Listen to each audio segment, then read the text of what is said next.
میدونستی دارم مپ خودمو میسازم؟ امروز روز اول از پروژه ساخت مپ خودم تو جیومتری داشته که متوجه یه باگی شدم.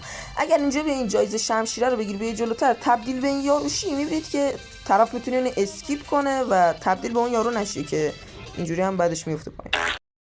میتونیم این سیخه رو یه ارتفاع بیاریم بالاتر، این بلاکه رو بذاریم زیرش که شاید پلیر اینجا یه اشتباهی کنه یه مرگی داشته باشی.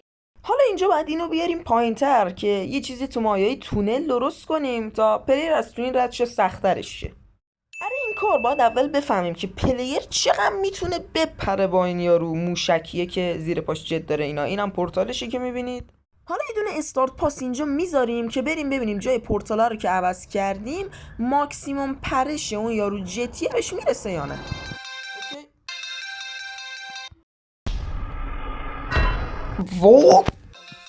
و خب دقیقا شده همون چیزی که میخواستیم.